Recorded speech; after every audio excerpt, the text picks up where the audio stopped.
Obama's courage under fire. On September 11th, President Obama and Defense Secretary Panetta went out to dinner with their wives. Unfortunately, their wives soon came under attack by a band of heavily armed Muslim terrorists.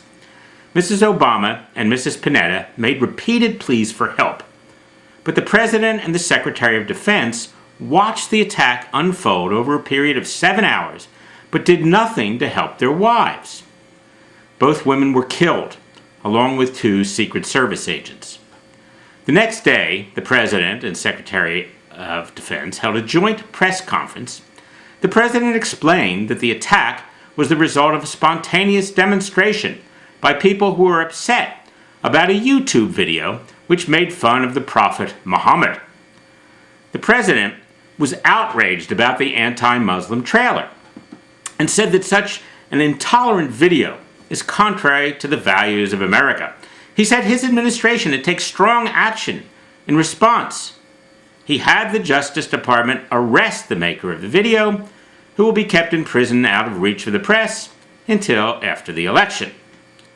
A reporter asked why the President and the Secretary took no steps during the attack to protect their wives.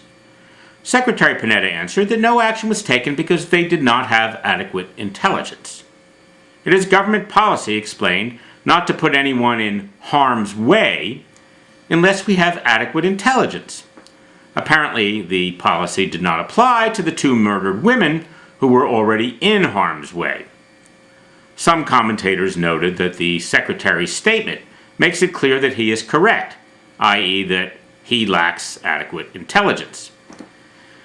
The President gave a different response. He said that he'd ordered the Secret Service to do whatever was necessary to protect his wife and Mrs. Panetta.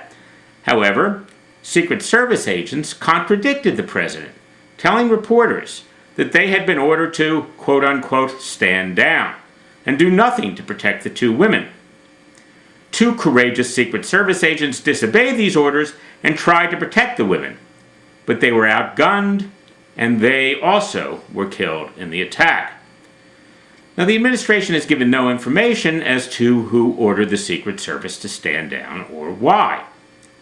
President Obama says his administration is launching a full investigation of this incident, which he termed a quote-unquote bump in the road, and he expects to have answers sometime after the election. Within 24 hours of the attack, or after the press conference, President Obama flew to Las Vegas for a fundraiser. And within 24 hours of the attack, the administration knew it had been pre-planned by an al-Qaeda terrorist group and had nothing to do with the anti-Islamic YouTube video. Nevertheless, for another 2 weeks, the President repeatedly continued to blame the video. Some political pundits believe that President Obama's refusal to protect his wife and Mrs. Panetta, along with the administration's subsequent cover-up and disinformation campaign, could be perceived by voters as cowardly and dishonest, and therefore harm the president's re-election chances. However, opinion polls have found that few voters are aware of the story. All the major news outlets, except Fox News, don't think the story is significant enough to cover. Fox News has given the story extensive coverage, but no Fox viewers are voting for Obama anyway, so the incident is expected to have no impact on the election. This is Jim Greenfield, serving all humanity, but mainly serving myself.